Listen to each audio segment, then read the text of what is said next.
Hello, I'm Byrne Roach Farley, and I'm the participation producer at the Poetry Translation Centre. I'm here to introduce the Undertow poets and to provide you with a little bit of context. To start with, who are the Poetry Translation Centre?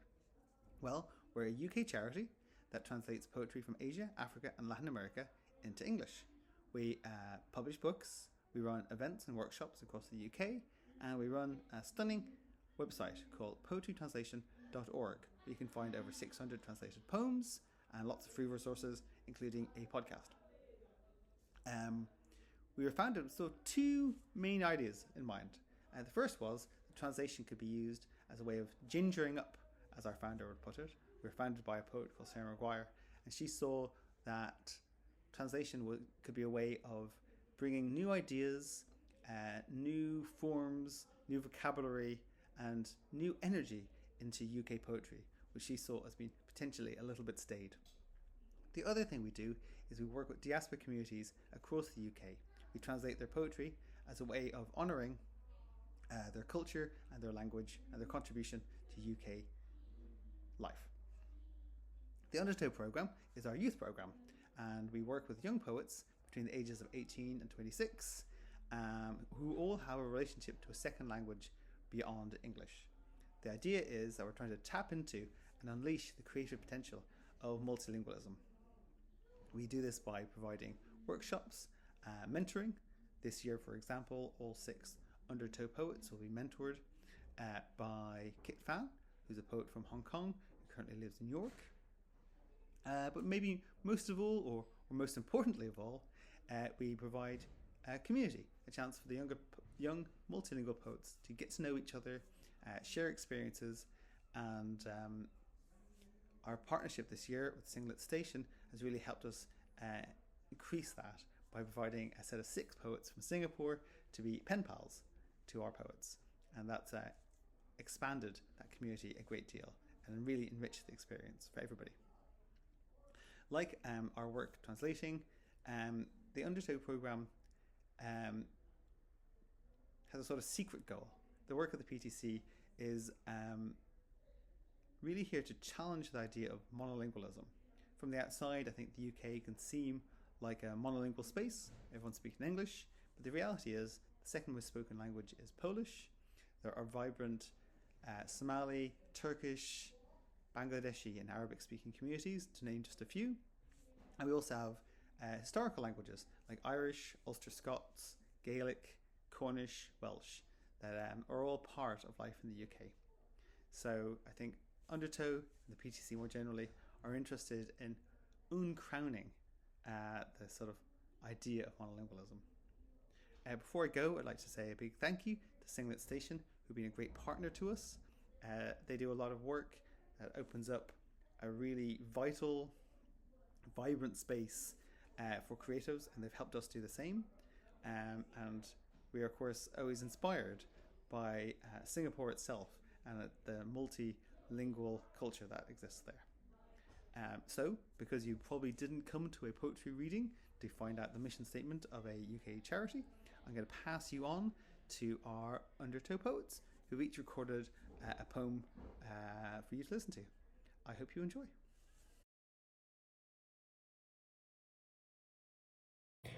My name is Frank and I'm from the UK. The poem that I'll be reading today is called Tents.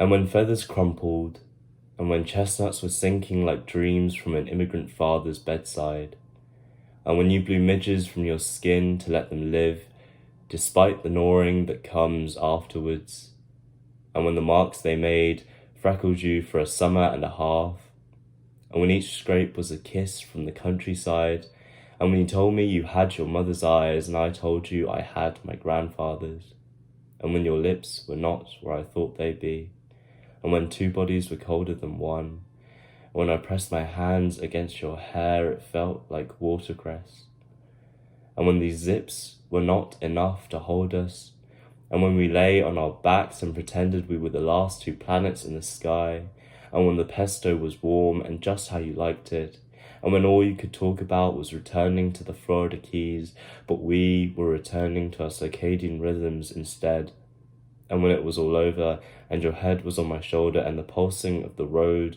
was your lullaby, and I swear we could orbit each other forever, if only I wasn't a piece of an asteroid for you to set alight.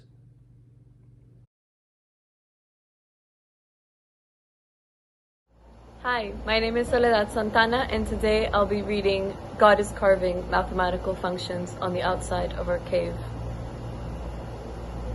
God is carving mathematical functions on the outside of our cave. He claims and thrusts me towards the curved threshold by the waist. Listen. The scratching gusts through me like stale leaves, and I point to their ancestors, dried and dormant. Perhaps it's those in our in-bright enclosure. He takes a pestle to my cheek. You cannot even imagine, but one needs only eyes to see the kinds of tools in God's use. A home made a man's mortar. With a blunt blade of half-frozen clay, he traces what he hears God say. Slicing his hands more than rock, he fractions a mouth into 2 sets of teeth on our wall. And I recall how fondly, when it first rained, he unclasped the achiote fruit's diamond lips, mixed its seeds, copper tint with the mud in the pool of my hands, so he might his other selves paint. How could he doubt then, when I said, the bull was molded from Venus's breast?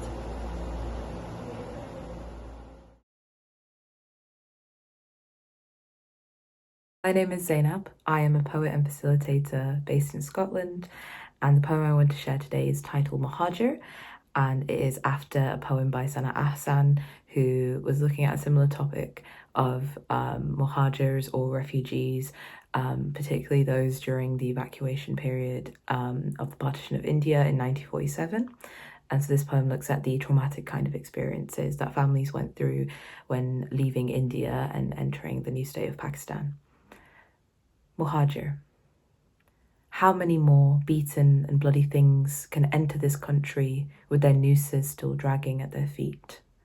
The train carriage is relentless in inhaling all you have left to recall of Delhi. The shock blue gowns of nuns at the primary school, your father returning home, silent as a radio switching off, the clicking metal of his suit, all the way down to the cellar where he made and unmade his rifles. One day of white heat, the British lay out a neighbour's boy on the streets. The 3 days after, of fireballs, of asteroids falling into the square, then hiding from the scoring rain under army trucks. Then, after such signs of the end, you must leave for the beginning of time once again, to the new capital.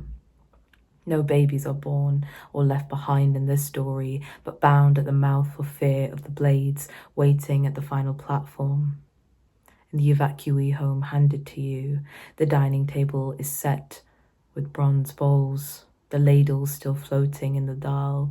It's been weeks, the sequins of oil still pool to the surface. Behind you, a train station glinting with swords. Even further back, stepping over the bodies of market men caught in the riots. Their rows of tangerines with their small saluting leaves stumbling from the carts. Now to a home that smells of the same desertion you keep in your clothes, sticking to you like smoke. Thank you.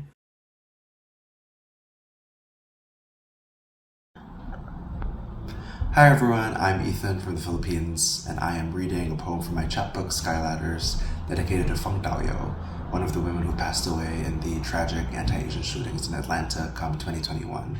This poem is also dedicated to all those who have died in the ongoing genocide against the Palestinian people. It is called Through a Medium, Feng Daoyo Speaks.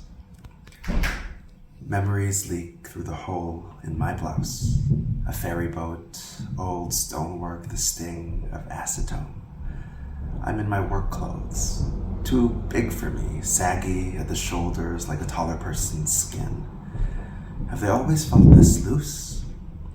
I lift my arm to check my sleeve, but it won't move, and my legs are fastened to the sticky floor.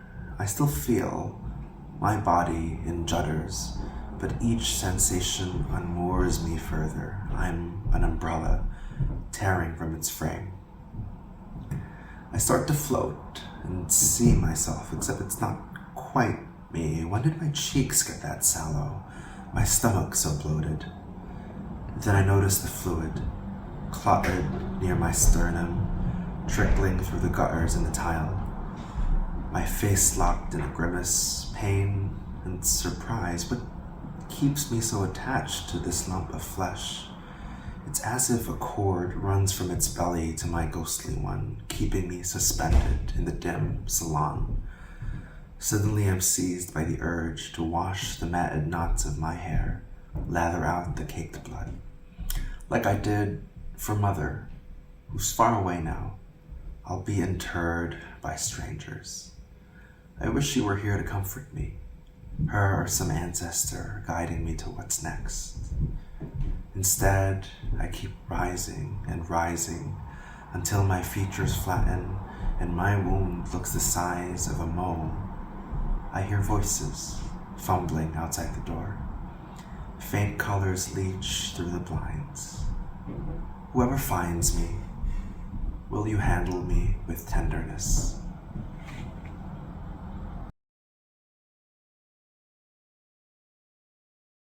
Hello, my name is Noah Jacob. I'm a poet and performer based in London, and this is On Nights I Am. On nights I am, girl again. I am unemployable as woman, don't do the work, beg at corner of ends on legs too short for the crip walk into sensible trousers. Tailor cigar to this half-man mouth, bring it to my half-moon mouth, lycanthrope into woman-beast, giant in swagger, neck-deep neuroses, around stiff collar, fail the interview. I'm hideous, mama. On nights I am, girl again. Phone autocorrects, butch to bitch, at spine, body autocorrects me back to bottom cupboard. It's been years since you made a man of me. It's been years since I touched the stuff. Testosterone prescription, undulate back to girl, point and laugh at mirror, mirror a second set of fingers pointing and laughing at me. March tight-lipped, background, the back door from the background, from one gender to the bottom rung of the ladder. On nights I am, girl again. Despite my protests, here I am. Dyke in this lifetime, or small fire on pavement. Learn the language well. I cycle high, give awkward backpack goodbye. Get gruff fade over bathtub, press gently now. The skin is softer, though I won't admit it. Burn incense dry, in place of empire.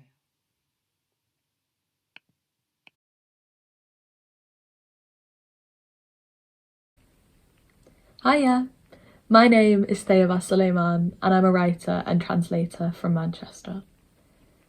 And this is a poem called Lady's Fingers. Because we never lent a hand, my mama grew her own. She took a yellow washing up glove, then stuffed it with our laddered tights, then filled a plant pot with dirt, and sewed the gold-padded claw into its blank iris. Without a helping hand that night, she set it on the table. We stared in awe at the jaundiced fruit. She lifted a glass of water to its fingertips. A dark pupil opened up around the monstrous roots. "It's not ripe yet," she said. It still has to turn pink, like mine. And she stalked out of the kitchen, shimmering her fingers at us. She, who had created life. Thank you.